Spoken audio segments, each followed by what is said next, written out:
Nuestro siguiente servicio será realizado sin público presente. Damos gracias al Señor por la oportunidad que nos da de estar unidos como iglesia, en oración y adoración, aún desde nuestros hogares en la intimidad familiar. Recordemos que la iglesia no es un edificio, somos cada uno de nosotros en quienes mora la presencia del Espíritu Santo. Es nuestra oración que el Señor siga obrando en nuestras vidas en medio de estos tiempos como los que estamos viviendo.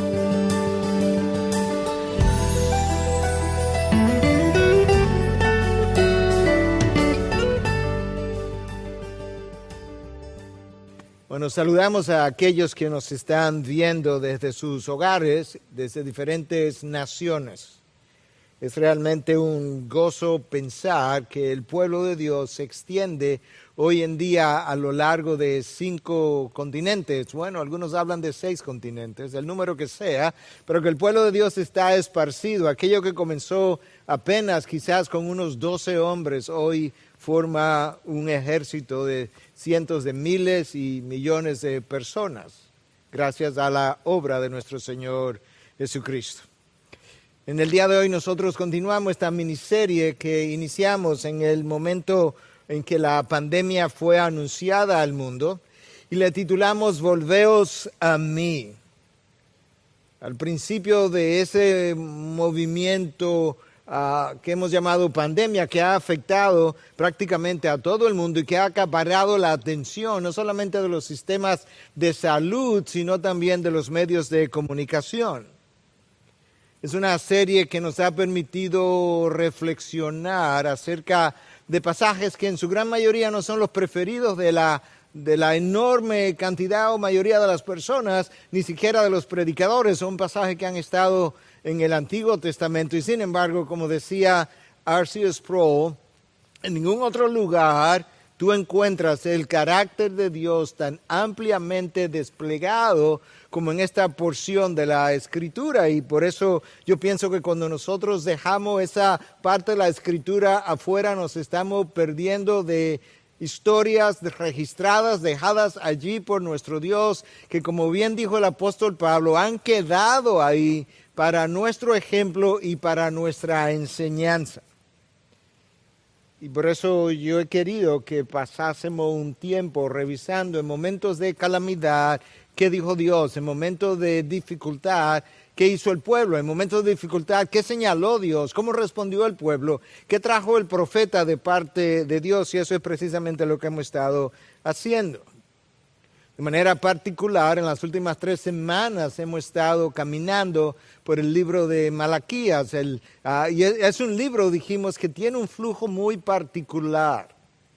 Porque en dicho libro, ¿verdad? Como que Dios trae una afirmación al pueblo acerca de algo que no está bien y el pueblo responde con una refutación contra Dios. Y no solamente refuta a Dios, sino que acusa a Dios. Algo insólito, algo impensable.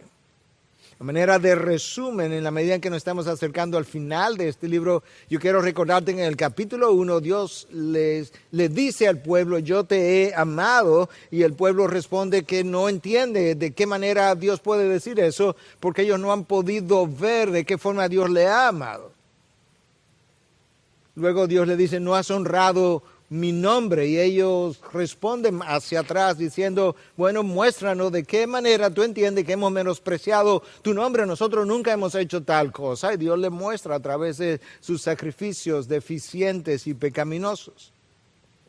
En tercer lugar, el Señor en un momento dado decidió ni recibir sus ofrendas, ni escuchar sus oraciones, y el pueblo venía y lloraba y llenaba el altar de lágrimas, diciendo, Señor, no entendemos por qué tú has cerrado tus manos para no recibir lo que te ofrendamos, tú has cerrado tus oídos para no escuchar lo que te oramos, y Dios dice, ¿tú quieres saber por qué? Porque tú has sido desleal contra la mujer de tu juventud, tú has sido desleal contra la mujer de tu pacto, tú has cometido adulterio contra ella, te has divorciado de ella, y no solamente eso, te has ido y te has casado con mujeres paganas, violando mi pacto de varias maneras al mismo tiempo.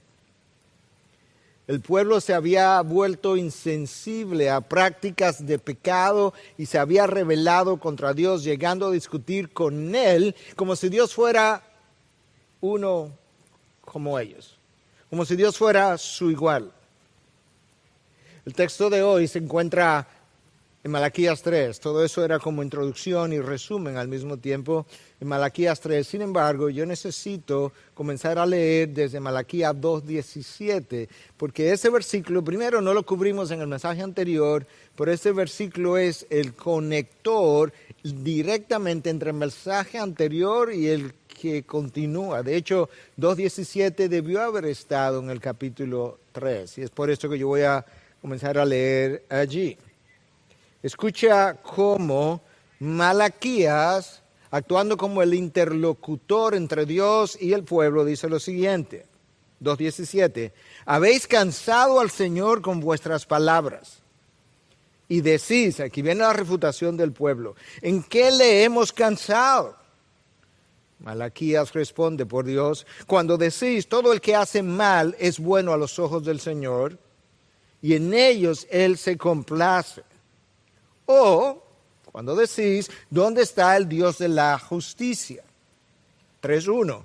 He aquí yo envío a mi mensajero. Dios comienza a responder. ¿Tú quieres saber dónde está el Dios de la justicia? Yo voy a comenzar a responderte. He aquí yo envío a mi mensajero y él preparará el camino delante de mí, y vendrá de repente a su templo el Señor a quien vosotros buscáis, el mensajero del pacto en quien vosotros complacéis. He aquí viene, dice el Señor de los ejércitos. Escucha esta pregunta tremenda. Pero ¿quién podrá soportar el día de su venida? ¿Y quién podrá mantenerse en pie cuando Él aparezca? Cuando el llamado final se dé, ¿quién podrá quedarse de pie? Esa es la pregunta. Porque Él es como fuego de fundidor y como jabón de lavanderos. Y Él se sentará como fundidor y purificador de plata y purificará a los hijos de Leví y los acrisolará como a oro y como a plata y serán los que presenten ofrendas en justicia al Señor. Versículo 4. Entonces será grata al Señor la ofrenda de Judá y de Jerusalén como en los días de antaño y como en los años pasados. Y me acercaré a vosotros para el juicio y seré un testigo veloz contra los hechiceros, contra los adúlteros, contra los que juran en falso y contra los que oprimen al jornalero en su salario, a la viuda y al huérfano, contra los que niegan el derecho del extranjero y los que no me temen, dice el Señor de los ejércitos. Aquí viene el versículo que actúa como bisagra, yo diría, entre todo lo anterior, las semanas anteriores, y todo lo que pudiera venir en las semanas subsiguientes. Porque yo, el Señor, no cambio. Por eso vosotros, oh hijos de Jacob, no habéis sido consumidos. Wow. Malaquías, una vez más, es el interlocutor entre Dios y el pueblo. Malaquías le dice al pueblo, ustedes tienen cansado a Dios, ustedes han cansado al Señor. La palabra traducida ahí como cansado solamente aparece 4 veces en todo el Antiguo Testamento, 2 en el texto de hoy y 2 en Isaías capítulo 43, versículo 23 y 24. Y en esencia es aplicado aquí a Dios de manera metafórica. Esto es lo que implica es estar exhausto después de una labor intensa. En pocas palabras, lo que Malaquías está diciendo, ustedes han hastiado a Dios. Ustedes han cansado a Dios con sus sacrificios vacíos. Es como si Dios, dice David Baker en su comentario de este libro, es como si Dios estuviera casi en un estado de debilidad debido al tedio o al fastidio provocado por su adoración artificial en palabras, pero no en acciones. Wow. Dios estaba tan cansado, metafóricamente hablando otra vez, que él dice en Malaquías 1:10, ay, si alguien me cerrara las puertas del templo. Hablamos de eso ya. Es precisamente por la condición espiritual del pueblo que ni siquiera podía ver lo mal que estaba, aún después que Dios había tomado el espejo y lo había colocado delante de ellos. Dios no quería ver un sacrificio más, ni oír una palabra más de parte de un pueblo que iba al templo a adorarle, pero con un estilo de vida que solamente tú podías encontrar en medio de paganos. Esa es la razón por la que Dios dice, para sacrificarme, ir al templo, adorarme de esa manera, mejor ciérralo y no vaya. Dios se cansa de eso, ¿verdad? Está fastidiado de sus palabrerías y de oír al pueblo refutar y acusarle en retorno. Y cuando Malaquías trae eso al pueblo, el pueblo hace dos acusaciones contra Dios. La primera es, Dios no tiene estándar de lo que es bueno o malo. De hecho, Dios llama malo a lo que es bueno.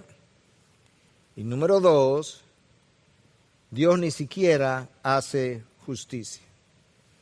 Tú me dirías, ¿dónde está eso? Lo leímos. Con otras palabras, pero lo leímos exactamente, ese es el contenido. Escucha lo que dice cuando Malaquías le responde al pueblo. El pueblo pregunta, ¿en qué le hemos cansado? Y Malaquías dice, cuando ustedes dicen, cuando ustedes afirman, todo el que hace mal es bueno a los ojos del Señor. ¿Tú estás oyendo lo que el pueblo está diciendo?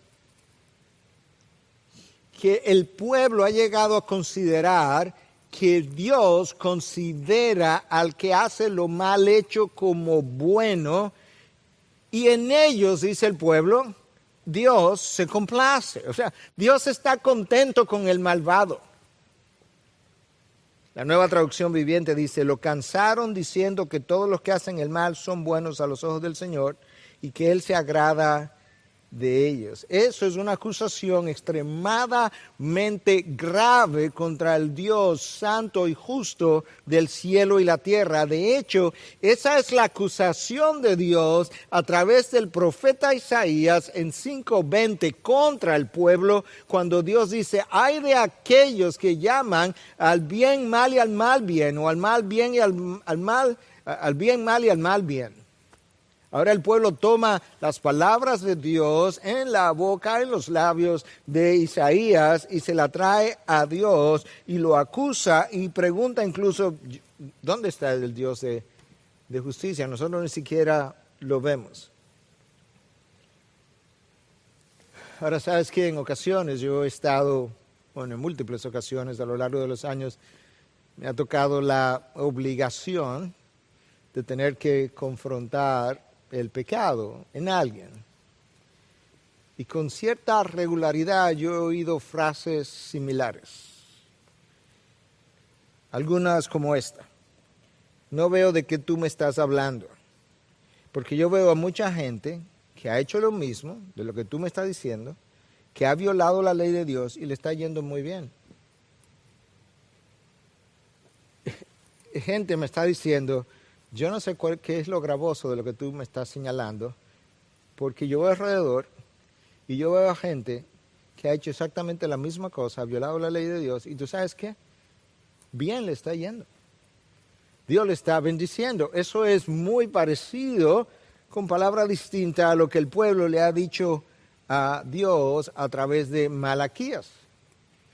Y de hecho, como para reafirmar y que quede claro lo que ellos están tratando de decir, el pueblo dice que Dios se complace en los que hacen el mal. No solamente Dios llama al bien mal y al mal bien, sino que cuando los malos hacen lo que hacen, Dios se complace en ellos. ¿Tú te imaginas lo mal que puede estar la conciencia de un pueblo y el juicio de un pueblo o de un aparente creyente cuando llegue a creer que Dios no tiene marco de referencia moral, o que el marco de referencia moral que Dios tiene está tan pervertido que Dios llama mal a lo que está bien y a lo que está mal y se complace en aquellos que hacen la maldad? Hermanos, yo no sé si tú has podido apreciar lo terrible que es el pecado, pero el pecado lleva al ser humano, incluyendo al creyente, a juzgar a todo el mundo, incluyendo a Dios de sus acciones y a justificarse al mismo tiempo de lo que está hecho. Eso es similar a lo que Salomón hizo en un momento dado cuando él se desvió, donde él decía, ¿verdad?, que dada la condición de los malvados, lo que mejor se podía hacer era comer, beber y vivir la buena vida, porque él veía a los malvados prosperando, él veía a los que no creían en Dios, cómo estaban caminando, le estaba yendo bien, pero pensar que Dios tiene un marco de referencia moral tan distorsionado que tú has llegado a la conclusión, cuando tú ves el mundo, que Dios está llamando a lo malo bueno. En otras palabras, yo soy el estándar. A lo malo bueno, a lo bueno malo, y que Dios se regocija en ver la maldad. Ahí estaba el pueblo. Eso fue exactamente lo que el pueblo responde a través de Malaquías. Déjame decirte algo, si hubo alguna vez donde lo bueno fue considerado malo y lo malo bueno, fue el día del juicio de Cristo. En más de una manera. Porque ese día Barrabás, el criminal, el malo, es deseado por el pueblo y dejado libre y tratado como el bueno. Y Cristo, el inocente, el bueno, es justiciado a la cruz. El bueno es llamado malo. Y luego en la cruz misma, si hubo alguna vez donde lo bueno fue visto o tratado como malo y lo malo fue visto o tratado como bueno, fue en la cruz. Déjame leértelo de esta manera. Allí aquel que no conoció pecado, eso es lo bueno, aquel que no conoció pecado, fue hecho pecado y por tanto tratado como malo. Para que nosotros los malos pudiéramos ser vistos como buenos y ser tratados como tales, para que eventualmente a través del sacrificio sustitutivo de Cristo nosotros pudiéramos llegar a ser justicia de Dios en Él. Si hubo alguna vez donde lo bueno fue visto y tratado como malo y lo malo fue visto y tratado como bueno, fue en la cruz de Cristo y ocurrió para beneficio mío a expensa de su sangre. Wow. Pero hay una segunda acusación del pueblo. Y es que ellos no ven al Dios de justicia. Dice, ¿dónde está el Dios de justicia? Se parece como al sentimiento de Habacuc, cuando Habacuc le dice a Dios, yo no entiendo, yo no sé hasta cuándo tú me vas a permitir seguir viendo tanta iniquidad, y yo no sé cómo tú, con ojos tan puros que no pueden ver el mal, lo toleras. ¿Dónde tú estás? ¿Dónde tú has estado metido, por así decirlo? ¿Dónde tú no estás viendo lo que yo veo? Malaquías le dice, ustedes han cansado a Dios, y lo han cansado 2 veces, cuando decís que Él trata lo malo como bueno, lo bueno como malo, y lo hacen también, o lo han hecho, cuando preguntan, ¿dónde está el Dios de la justicia? Y Dios comienza a responder en Malaquías 3:1 esa pregunta. La pregunta es, ¿dónde está ese Dios? Escucha, Malaquías 3:1. Porque en el texto de Malaquías 3, del 1 al 3, hay 3 verdades contundentes.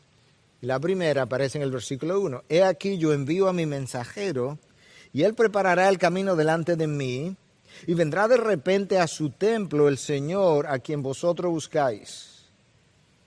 Irónicamente, a quien ellos no buscaban, pero a quien ellos desde toda la antigüedad estaban como esperando, el Mesías prometido. Y el mensajero del pacto no es otro que Cristo mismo, en quien vosotros complacéis. No, eso es como irónico, eso es como sarcástico, por así decirlo, porque ellos no estaban complacidos en ese Señor, ni lo estuvieron cuando Él vino, pero estaban todo el tiempo añorando supuestamente este Mesías esperado. He aquí viene, dice el Señor de los ejércitos. Verdad número 1 de Malaquías 1 al 3 es que Dios va a enviar un mensajero a preparar el camino. Los académicos están de acuerdo que ese mensajero no es otro que Juan el Bautista. Juan el Bautista, que llegó en un momento dado de forma como inesperada, se presentó, salió al desierto y comenzó a hablar, preparando el camino del Señor. Era lo acostumbrado que los reyes antes de llegar a un lugar pues enviaran un mensajero. Es como una persona de avanzada que fuera adelante limpiando el camino, allanando el terreno por donde el coche del rey iba a pasar, o preparando a la gente para que no hubiera oposición, ni ruido, ni bulla, ni nada que pudiera perturbar al rey. Y aquí aparece Juan el Bautista en Mateo 3, versículos 2 y 3. Arrepentíos, porque el reino de los cielos se ha acercado. Porque este es aquel a quien se refirió el profeta Isaías, diciendo: voz del que clama en el desierto, preparad el camino del Señor, haced derechas sus sendas. Isaías en el capítulo 40 había hablado de este señor, y había hablado de este mensajero incluso, que vino repitiendo básicamente lo que Isaías había dicho, y que ahora Malaquías comienza también a mencionar. Hay un mensajero que va a venir y que va a preparar el camino. Ese mensajero que va a venir ya vino, y ese mensajero volverá. De eso es que está hablando el texto, y sabemos que esa persona a quien el mensajero va a introducir es no otro que Cristo, porque Él es llamado en el mismo versículo 1 el Señor de los ejércitos, el Señor de los ejércitos celestiales.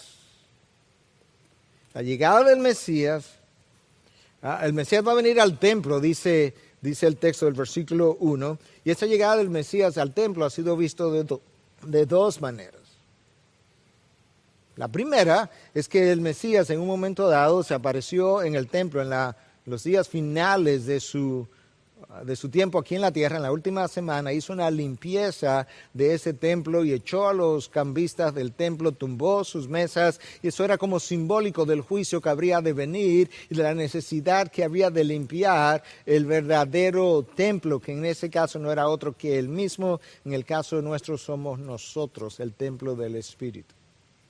Eso es una manera de ver el mensajero que iba a preparar el camino, y cómo ese enviado del Señor vendría de repente al templo. La otra forma, como ha sido visto también para aquellos de nosotros que creemos en el milenio, es que en aquella ocasión habrá un templo, y el Señor vendrá a ese templo.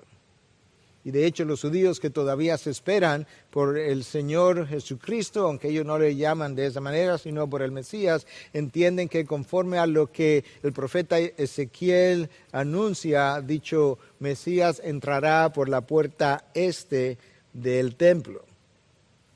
Es como si Malaquías estuviera diciendo: la pregunta que ustedes tienen en 2:17, ¿dónde está el Dios de justicia? Yo he comenzado a contestártela en el versículo 3, el capítulo 3, versículo 1, diciéndote que Dios enviará primero a su mensajero a preparar el camino.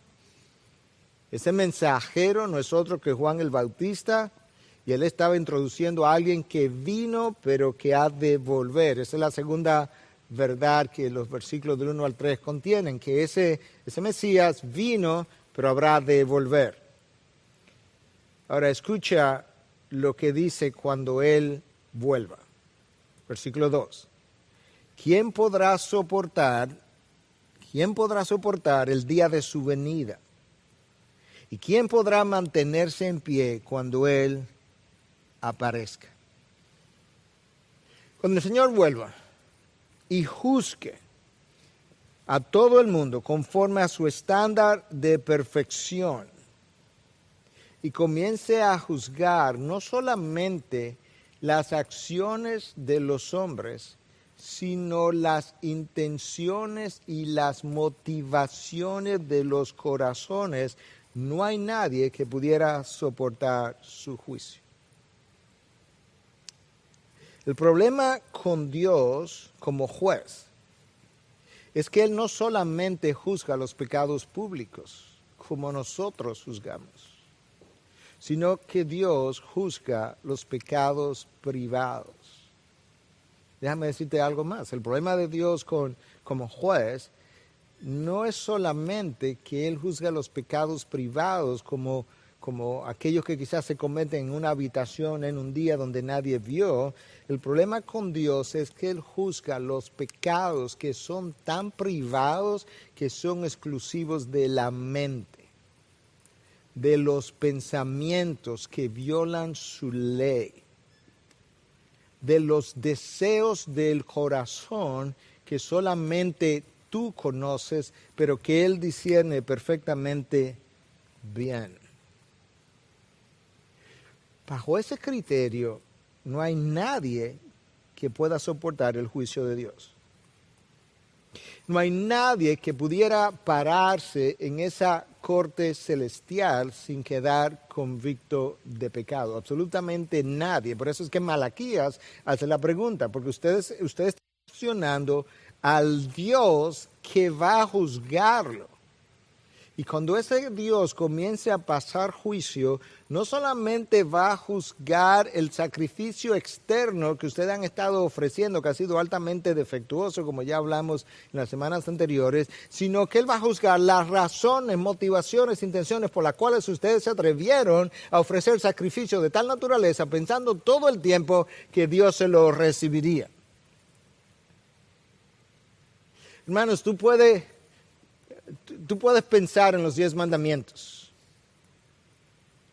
Si la realidad es conocida, tú y yo hemos violado el primero, y el segundo, y el tercero, y el cuarto, y el quinto, y el sexto, y el séptimo, y el octavo, y el noveno, y el 10º mandamiento de la ley de Dios. Somos culpables de haber violado toda la ley de Dios. Si la verdad de nuestros corazones y de nuestras mentes fueran conocidas a los hombres, se pudiera ver y nosotros pudiéramos ver lo violador o cuán violadores hemos sido de la ley de Dios. Más aún, si todavía no te convence de lo que estoy diciendo, lo puedes revisar, los 10 mandamientos. Nosotros no hemos llegado a amar a Dios con toda nuestra mente, toda nuestra alma, toda nuestra fuerza. Nosotros hemos creado ídolos. Mandamiento número 1. Mandamiento número 2. Nosotros no tenemos imágenes talladas quizás en nuestros hogares. No, nosotros la hemos tallado en nuestras mentes y lo tenemos tallado en nuestros corazones. Nosotros hemos deshonrado el nombre de Dios. Nosotros hemos hablado mentira. Nosotros hemos robado de diferentes maneras. Hasta hemos robado su honor. Nosotros hemos violado todos y cada uno de los mandamientos. Además, Santiago 2:10 nos dice que si nosotros violamos uno solo de los mandamientos de la ley de Dios, somos culpables de haber violado toda la ley. Y la razón es que Dios no tiene 10 leyes y 100 leyes. Dios tiene una ley. Y cuando la violas en una porción de ella, has violado toda su ley. En el texto de Malaquías 3, del 1 al 3, dijimos que habían 3 verdades claras. Número 1, Dios enviará a su mensajero a preparar el camino. Número 2, el Señor fue introducido por ese Juan el Bautista, ya explicamos. Ese Señor vino y ha de volver. La tercera verdad es que el Señor vendrá a enjuiciar y a purificar. El Señor no purifica al incrédulo en ese momento. Él viene a juzgar y a purificar. Y para eso Malaquías usa 2 imágenes. Escucha. Final del versículo 2 y luego versículo 3. Versículo 2. Él es como fuego de fundidor y como jabón de lavanderos. El fuego yo creo que es una imagen que la tenemos clara del fundidor. El fuego separa las impurezas del oro, de la plata. Va purificando a aquellos que necesitan purificación. En este caso, los metales, en nuestro caso, nuestras vidas. Y el jabón, por otro lado, actúa como un agente que sirve para remover el sucio de la ropa. Pero si tú piensas en la antigüedad, donde no habían tantos detergentes y tantas cosas, ¿verdad? Como dirían en inglés, fancy, para remover manchas y sucio, había que estregar la ropa con cierta dificultad. E incluso yo que he estado en el campo como pequeño, vi gente en los ríos lavar ropa y golpear incluso la ropa contra la piedra en un momento dado, tratando de sacar ciertos sucios de la ropa. No sé cómo eso lo haría, pero en definitiva hasta ahí llegaron. De manera que esas dos imágenes nos dan una idea de cómo este Dios en su venida o en preparación para su venida, Él pretende limpiar, purificar y también enjuiciar. Eso nos da una idea de que, si bien es cierto que los hijos de Dios no sufren juicio, porque ya eso cayó sobre los hombros de Cristo, no es menos cierto a la luz de la palabra que Dios disciplina a sus hijos y en ocasiones su disciplina puede ser muy severa hasta el punto que el autor del libro de Hebreos dice que a quien Dios ama, a Dios no simplemente disciplina, sino que usa la palabra azota, y eso te da una idea de la severidad, de cuán severa pudiera ser en un momento dado la disciplina de ese Dios en su intento por purificar a aquellos que somos suyos. Tienes el fuego, tienes el jabón. De manera, hermanos, que el proceso de purificación de los hijos de Dios, déjame decirlo de esta manera, para no repetir la palabra proceso, la purificación de los hijos de Dios es un proceso de la vida, por lo menos. Estoy hablando de la salvación ahora, estoy hablando de la santificación. El proceso de la santificación no es un simple borrón y cuenta nueva, es un proceso que comienza un día, el día de tu salvación, y termina el día de tu entrada al reino de los cielos o cuando Él venga y te lleve junto a Él. Quizás a eso se refiere Pedro en primera de Pedro 4:17, que ya hemos aludido durante esta serie cuando dice, es tiempo de que el juicio comience por la casa de Dios. Si hay algo que yo he aprendido de la Biblia y de ver la historia de la iglesia y la historia nuestra, es que Dios no le va a pedir nunca al incrédulo algo que Él no le haya pedido al creyente primero. Y por eso Pedro dice, es tiempo de que el juicio comience primero por la casa de Dios. Claro que tiene todo el sentido del mundo. Y el texto dice que a su venida Dios purificará a los hijos de Leví, los sacerdotes, aquellos que ofrecen sacrificios. Aquellos que se habían corrompido, los sacerdotes en aquel momento eran los encargados de sacrificar corderos y otros animales para la purificación de pecado del pueblo, y ellos se habían corrompido tanto, se habían contaminado tanto que ellos habían quedado descalificados para ofrecer el sacrificio, porque antes de ellos ofrecer sacrificio para purificar al pueblo necesitarían ofrecer sacrificio para su propio pecado.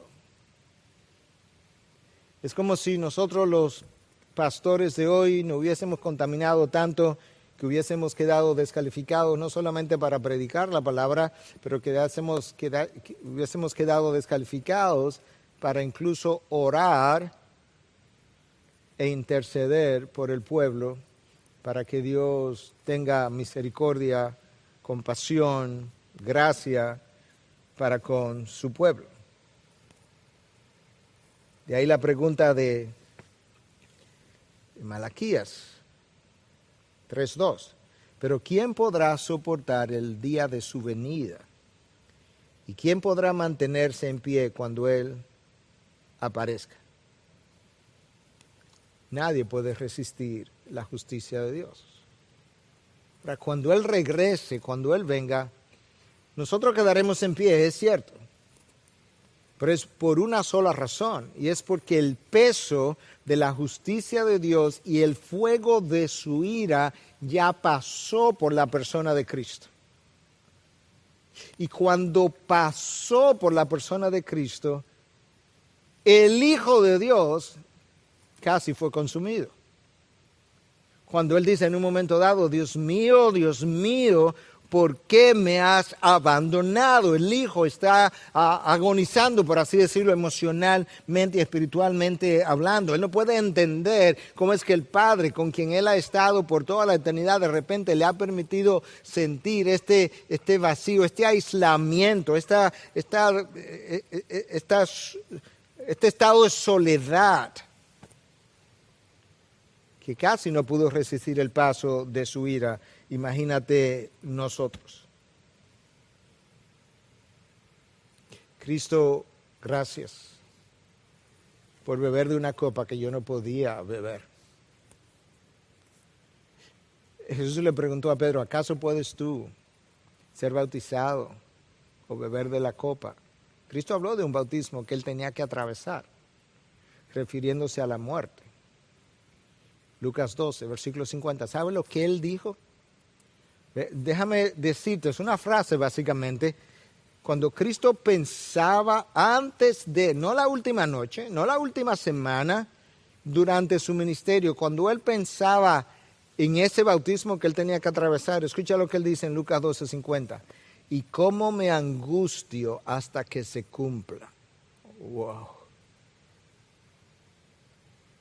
Cuando yo pienso que va a llegar el momento donde yo tendré que colgarme en una cruz y soportar el paso del fuego, de la ira de Dios, yo no he llegado ahí, eso me causa angustia.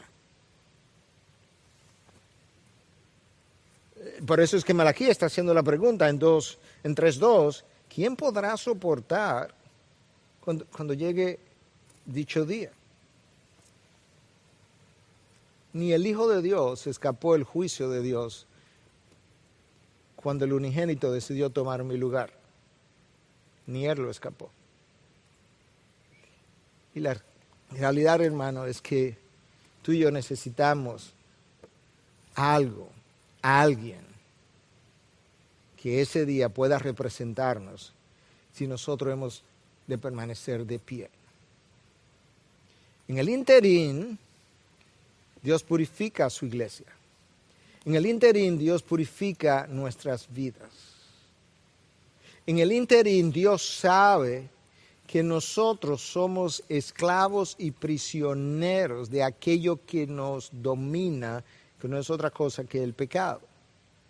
Dios conoce las consecuencias del pecado. Solamente tiene que mirar a la cruz, lo horrendo, lo cruel de la cruz, y tú puedes ver cómo eso representa las consecuencias terribles del pecado. Y por eso Dios está comprometido con quitar de tu vida y de la mía todo aquello, no solamente que luce horrible, sino que trae consecuencias horribles y de esclavitud para cada uno de nosotros. Por eso hemos hablado de que muchas veces lo que nosotros llamamos pruebas o dificultades no es más que parte del proceso de refinamiento de tu Dios, que en su fidelidad ha decidido azotarte, de acuerdo a Hebreos 12, para usar ese vocabulario, de una forma que a ti te traiga libertad, gozo, deleite, y puedas entonces comenzar a disfrutar la verdadera vida abundante que Él compró para ti en la cruz. Todo lo que Él sufrió en la cruz es para que tú puedas tener una vida de mayor libertad. Y cuando Él ve esa vida de mayor libertad comprada por Él, que está siendo sofocada por hábitos de pecado que yo he cultivado, Él dice, es tiempo de refinar aquello que yo compré en el mercado de esclavo. Y esas dificultades vienen a nosotros de diferentes tamaños, formas, colores, duración, peso, intensidad. Y como hemos mencionado en ocasiones, a veces vienen con tu nombre escrito, para Miguel Núñez. Pero otras veces son tan generales que en vez de mi nombre dice a quien pueda interesar. Esta pandemia ha tenido múltiples beneficios en medio de enormes dolores y sacrificios y llantos y lágrimas. No queremos, no debemos, no podemos ser insensibles al dolor de los demás. No hay lugar para eso, no hay espacio para eso. Pero al mismo tiempo no podemos dejar de reconocer que frecuentemente las más grandes bendiciones de Dios han venido a través del más grande dolor. Y el mejor ejemplo en la historia de la humanidad entera es la cruz.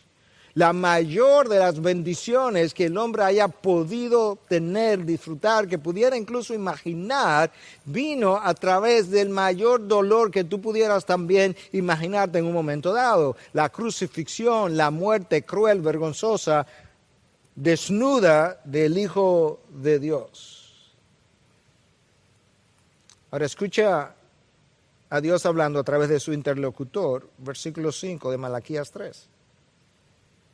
Y me acercaré a vosotros para el juicio. Va a volver.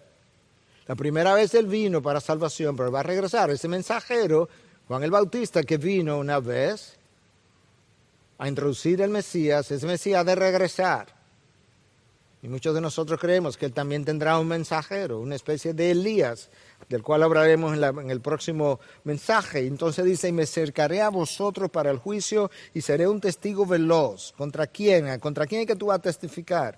Contra los hechiceros, contra los adúlteros, contra los que juran en falso y contra los que oprimen al jornalero en su salario, a la viuda y al huérfano, contra los que niegan el derecho del extranjero y los que no me temen, dice el Señor de los ejércitos. Hay un juicio anunciado contra todo tipo de pecado y contra todo tipo de persona. Contra los hechiceros, y tú podrías decir, bueno, yo en mi vida he sido un hechicero, pero cuando Dios dice que la rebelión es como el pecado de hechicería, entonces tú puedes comenzar a pensar, ¿sabes qué? Yo no soy tan diferente a los hechiceros, porque ciertamente en mí ha habido rebelión y en ese caso yo pudiera ser culpable de lo mismo que los hechiceros son culpables y pudiera recibir lo mismo que a ellos le tocaría recibir.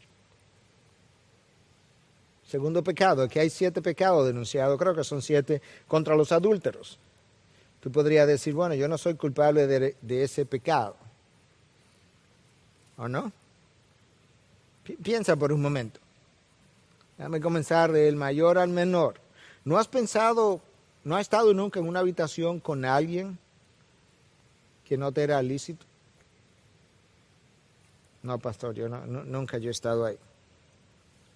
¿Ok? ¿No has estado en tu mente con alguien que no te era lícito?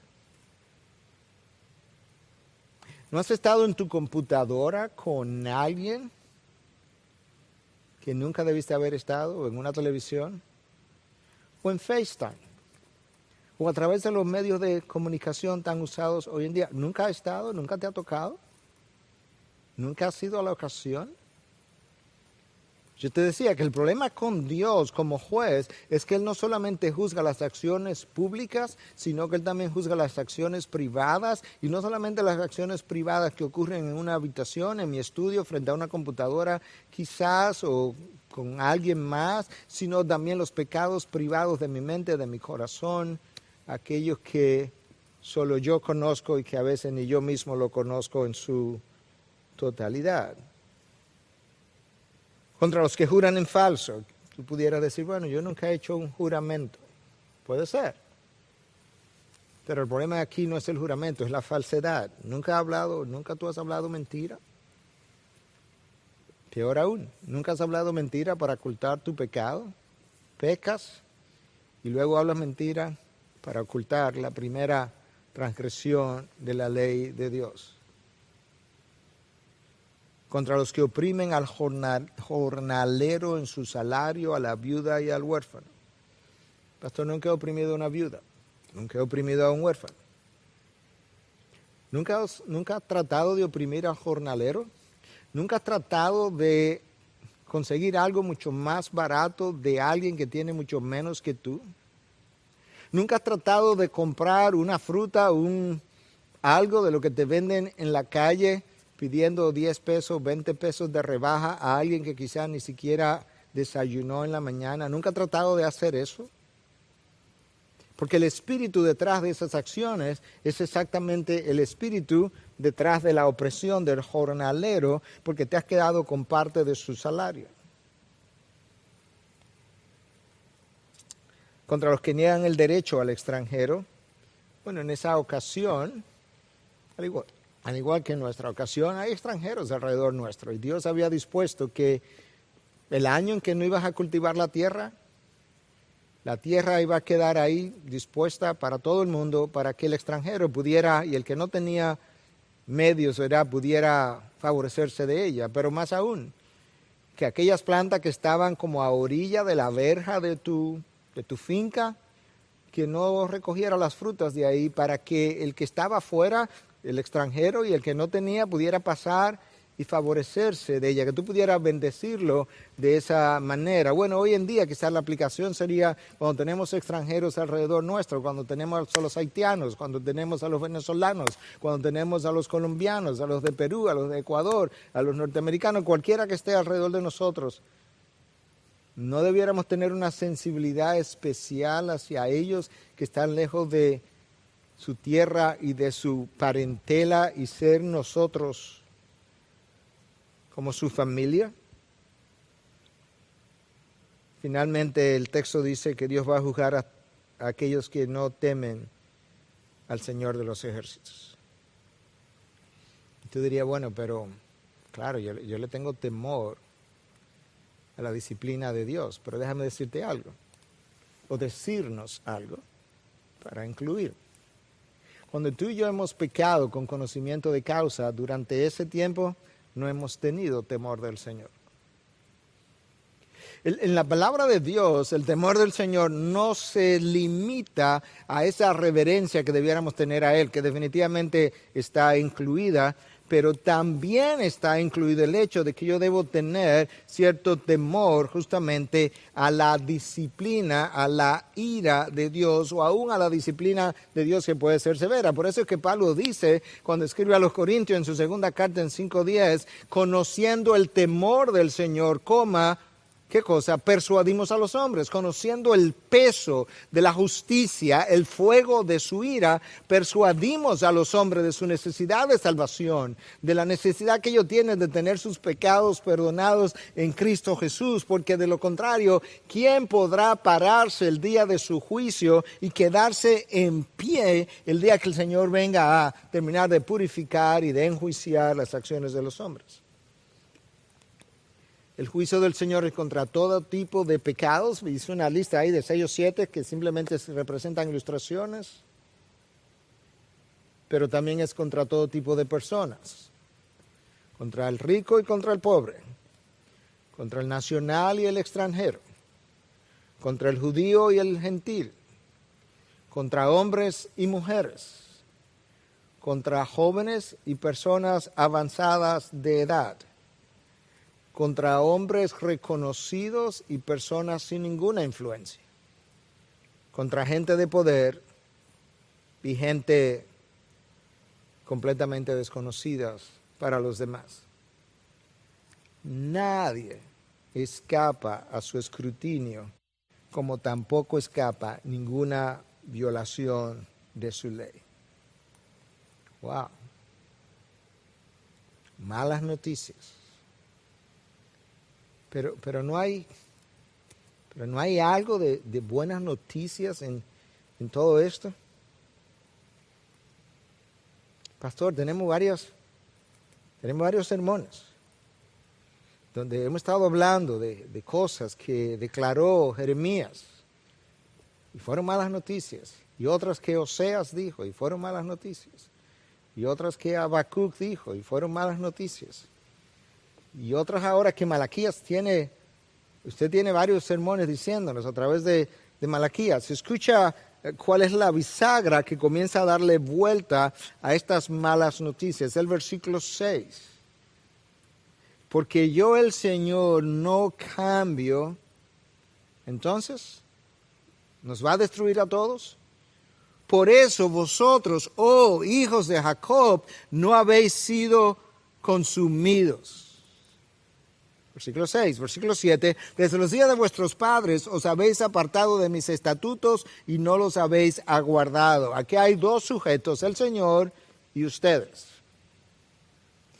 Aquí hay, de esos dos sujetos, ninguno de los dos ha cambiado. Yo, el Señor, no cambio, hablaremos de eso, y ustedes tampoco han cambiado, porque desde los días de vuestros padres, ustedes se han apartado de mis estatutos y no los habéis guardado. Si tú piensas ahora, no en el pueblo de Israel, sino en nosotros los seres humanos, es más, si tú piensas en nosotros los hijos de Dios, aquí hay dos grupos, dos sujetos que tampoco cambian. Dios, que no cambia, el Dios de misericordia, el Dios de toda compasión, el Dios fiel, y el resto, las criaturas, seres humanos, que tampoco cambian porque continúan comportándose conforme a lo pecaminoso de su corazón. El Señor permanece fiel a pesar de nuestras infidelidades y a pesar de nuestras formas de cuestionarlos. Adán no guardó la ley, ni ninguno de sus descendientes. Nada cambia con nosotros. Dios ha sido fiel a su pacto, fiel a la obra de su Hijo, y Él tampoco cambia, y Él anuncia. Esa es la razón por la que vosotros, hijos de Jacob, esa es la razón por la que ustedes, que forman parte de la iglesia, la novia de Cristo hoy, tampoco han sido consumidos. En Malaquías 2:17 el pueblo pregunta, ¿dónde está el Señor de justicia? Y Dios dice, yo voy a hacer justicia. Y va a comenzar. Va a comenzar primero yo enviando a mi Hijo a traer salvación, y va a terminar, y yo voy a hacer justicia, porque la primera parte de ese proceso de justicia yo la voy a ejecutar sobre los hombros de mi Hijo, para que tú entiendas dónde está el Dios de justicia. El Dios de justicia estuvo en la cruz, en el Calvario, en esa ocasión, de haciendo cargar a mi propio Hijo el fuego de mi ira, que casi lo consume. De manera que si tú reconoces el lugar que Él tomó allí en tu lugar, en sustitución tuya, y tú puedas entonces recibir perdón de pecado, para que cuando yo regrese a traer entonces el juicio final, tú puedas permanecer de pie, y vas a permanecer de pie solamente por fe, porque el justo por la fe vivirá. Es una frase que está en el Antiguo Testamento y en el Nuevo Testamento. Está en Habacuc 2:4 y está en Romanos 1:17. Que quede claro que siempre ha sido por la fe que el justo ha podido sobrevivir. Pero hay un día en que Dios hará justicia. Es llamado de diferentes formas en el Antiguo Testamento, pero una de las frases que más recordamos es el día del Señor. ¿Puedes creer que la primera vez que esa frase aparece está en Éxodo 32:34? Tan temprano como eso. Y luego en Amós 5:20. Y luego en Joel 2:11. En Sofonías 1:15. Y luego en el próximo capítulo de Malaquías en 4:5. En Sofonías y en Malaquías, el día del Señor es llamado grande y terrible. Como es grande y terrible, Malaquías hace la pregunta, Dios hace la pregunta, o Malaquías como interlocutor de Dios en el versículo 2 que ya vimos, pero ¿quién podrá soportar el día grande y terrible de su venida? Para unir ambas ideas. ¿Y quién podrá mantenerse en pie cuando Él aparezca? El justo por la fe vivirá. Ese día el juicio será conforme a su carácter santo. Tú y yo hemos cometido todo tipo de transgresión, y tú y yo pudimos haber sido consumidos una y otra vez. Pero como el Señor es inmutable y no cambia, y en la eternidad pasada Él hizo una elección de aquellos que serían suyos, y en primer lugar comenzó a poner en ejecución su plan de elección cuando eligió a Abraham y luego una nación, como parte de los que serían redimidos por Él. Y luego, en la progresión de ese plan, Él comenzó a incluir entonces a todo un pueblo gentil inmenso, después de haberlos elegido para salvación, después que su Hijo pagó, después que ellos incluso entraron al reino de los cielos, todavía ese pueblo de hoy, al igual que el pueblo de ayer, ha sido infiel a Dios, y por su gran misericordia no habéis sido consumidos, porque yo, el Señor, no cambio. Hay una sola razón por la que la humanidad entera hoy todavía permanece y no se ha ido a la condenación, es por la gran misericordia y fidelidad de nuestro Dios. No es por mi buen comportamiento, sino por el enorme, santo y extraordinario comportamiento del Hijo, que fue hasta la cruz sin nunca haber cometido pecados. Escucha cómo Dios hablando a través de Jeremías en el libro de Lamentaciones, después de la destrucción de Jerusalén, después que el juicio había venido sobre la ciudad, en Lamentaciones 3, 21 al 23, como Dios habla, dice, esto traigo a mi corazón. Dice Jeremías, pero él está hablando porque Dios ha inspirado estas palabras. Esto traigo a mi corazón, por esto tengo esperanza. La ciudad de Jerusalén está destruida. Lo único que hay es ruinas. Lo único que hay es el resultado del paso de la ira de Dios. Sin embargo, dice Jeremías, ¿sabes qué? Yo todavía tengo esperanza. Y tú pudieras decir, pero ¿cómo tú puedes tener esperanza, Jeremías, que ha llorado tanto por lo que este pueblo ha hecho? Y es esta la esperanza de Jeremías, que las misericordias del Señor jamás terminan, pues nunca fallan sus bondades, son nuevas cada mañana, grande es tu fidelidad. Wow. Las malas nuevas de Jeremías, de Oseas, de Habacuc, de Malaquías y de muchos de los otros profetas, ahora en las palabras del mismo Jeremías comienzan a reconocer otro aspecto de nuestro Dios y dice, grande es la misericordia de Dios y tu fidelidad nunca falla. La fidelidad de ese mensajero que Malaquías anunció, la fidelidad de un mensajero a la ley de Dios, cumpliéndola completamente, la fidelidad de ese mensajero a los propósitos de Dios, la fidelidad de Dios y el Hijo a su propia palabra. Eso es lo que hizo que en un momento dado en la cruz aquello que era bueno fuera visto como malo y tratado como tal, para aquello que es malo, que soy yo, fuera visto como bueno y tratado como tal, de tal forma que en algún momento de mi vida, de mi historia, cuando yo depositara mi fe en Cristo Jesús como Señor y Salvador, yo pudiera ser considerado coheredero, llegar a ser coheredero con Cristo y llegar a ser entonces justicia de Dios en él. Wow. Pensar que Dios salva a los suyos, a pesar de que los suyos hemos sido infieles, orgullosos, arrogantes, combativos, rebeldes, injustos, adúlteros, opresores, insensibles. La razón por la que tú y yo en el día del juicio podremos mantenernos parados no tiene nada que ver con lo que nosotros somos. Tiene todo que ver con lo que Dios es. Por eso es que Pablo le escribe a Timoteo y en su segunda carta, capítulo 2, versículo 3, le dice, si somos infieles, yo pudiera, con permiso santo, por así decirlo, decir, ¿cuándo somos infieles? Él permanece fiel. Pablo, pero ¿por qué que Dios hace eso? Porque Él pudiera permanecer fiel a su propia justicia y juzgarnos. Sí, lo que pasa es que Dios se ha prometido a sí mismo y le ha prometido al Hijo una humanidad redimida que le pueda adorar y honrar por el resto de la eternidad. Y Él permanece fiel a su plan y Él no puede, termina el texto de 2 Timoteo 2:13, diciendo, Él no puede negarse a sí mismo.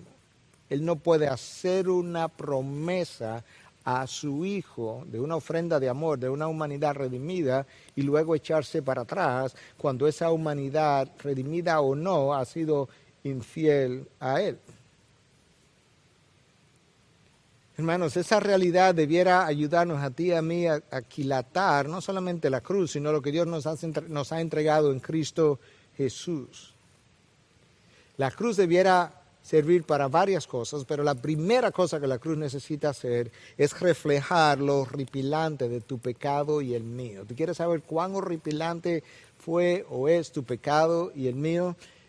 El texto de Isaías 53, describiendo el sacrificio de Cristo, dice que Él ahí colgado, la gente pasaba, lo dice en otras palabras, pero prácticamente lo mismo, y volteaba su rostro de Él. Estaba tan desfigurado,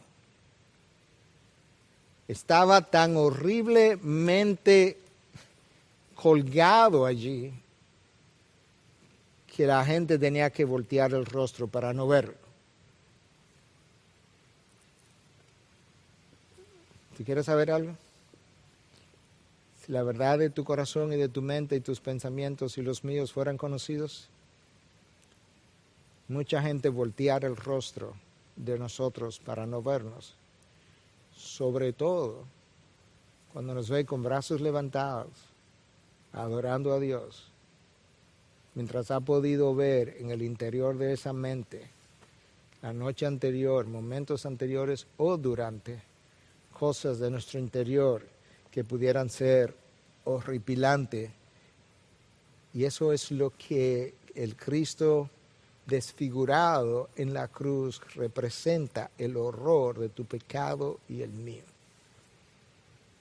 Entonces la cruz no solamente debiera comenzar a ayudarnos a ver las malas nuevas de lo horrible de mi pecado, luego debiera terminar ayudándome a ver la misericordia, el amor y la gracia infinita de ese Dios que a pesar de lo horrendo de ese pecado, como yo te lo acabo de describir, Él ha tenido la compasión y la bondad para hacer pasar el peso de su ira, el fuego de su ira, el peso de su justicia por su Hijo, de tal manera que yo pudiera recibir salvación y ahora llegar a ser como Él es.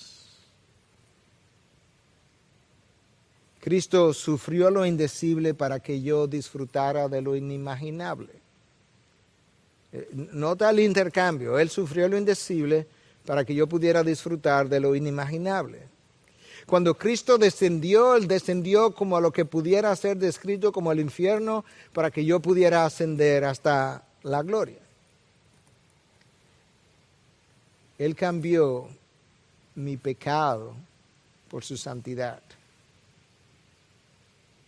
El unigénito de Dios intercambió su juicio por mi libertad. El juez fue y sufrió el juicio para que el acusado fuera dejado ir.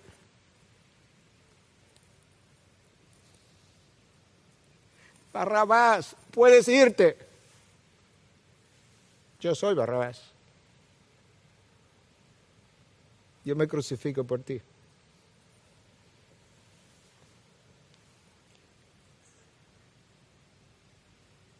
El Hijo de Dios tomó mi vergüenza. Me dio su honra.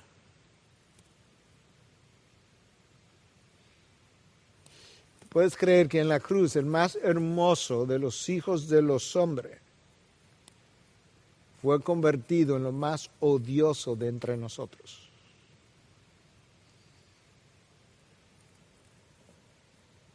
Cristo, el único que ha recibido la aprobación del Padre, el único, ni Adán la recibió, fue tratado allí como un desechado, para que yo, que soy un desechado y un desaprobado, pudiera ser recibido por Dios. Ante la pregunta del pueblo a Malaquías, ¿dónde está el Dios de la justicia?, Dios comienza a responder en 3:1 y dice, ¿tú quieres saber dónde está el Dios de la justicia? Yo voy a comenzar a enseñarte dónde Él está. Lo primero que vas a ver es mi mensajero, a Juan el Bautista, como acuerdan los académicos. Él vendrá y Él va a preparar el camino. Y cuando Él venga, Él se va a presentar de repente. La palabra ahí traducida de repente es una palabra que aparece 25 veces en el Nuevo Testamento y una sola vez, o 24 de las 25 veces, tiene que ver con juicio. Y Él va a aparecer de repente en alguna ocasión en ese templo. ¿Cuándo será eso? Bueno, ya apareció una vez de repente y tumbó y echó a los cambistas de su lugar como si fuera un preámbulo al juicio final que vendría, y tumbó sus mesas. Pero Él volverá. Y cuando Él vuelva, Él traerá juicio. Y cuando Él lo haga, no habrá quien pueda, versículo 2, no habrá quien pueda quedar en pie el día en que el juez decida hacer justicia. ¿Tú quieres saber dónde está el Dios de la justicia? ¿Tú quieres saber cuándo será el día grande del Señor? El día que tú estás esperando, el día del Señor, el día del Señor, el día del Señor. Es un día grande y terrible. Tú tienes una sola forma de poder esperar ese día y es en Cristo, el amado. Porque Él sufrió el fuego de la ira. Él bebió de la copa que tú no podías. Y Él fue bautizado con un bautismo que tú no podías recibir. Yo fui bautizado por agua, como representación simbólica de la limpieza que ya Dios había hecho en mi vida. Pero mi Redentor fue bautizado, no con agua. Él fue bautizado con agua, para que no me malentiendan, pero simplemente para representarme a mí, que necesitaba la limpieza que Él simbolizaba ese día en el Jordán. Pero cuando Él habló del bautizo que a Él lo angustiaba, cuando pensaba en Él en Lucas 12:50, estaba hablando del bautismo de la cruz, donde fue más bien un bautismo de fuego, de la ira de Dios en mi lugar. Él es el final de las malas nuevas. Y ese es el mensaje del próximo domingo. Gracias por participar en este servicio de adoración desde tu hogar, en medio de circunstancias que nos impiden congregarnos todos juntos en un mismo lugar. Oramos para que pronto podamos volver a hacerlo. Y mientras, recordemos que donde quiera que estemos, seguimos siendo la Iglesia de Jesucristo. Mantengámonos vigilantes en oración, confiando y esperando en nuestro soberano Dios, quien controla todas las cosas y cuida de su pueblo. Recuerda que, aunque nuestras actividades y ministerios permanecen suspendidos, puedes acceder a nuestros sermones, estudios bíblicos, música, artículos de interés y demás recursos audiovisuales a través de nuestros portales web, laivi.org e integridadysabiduría.org.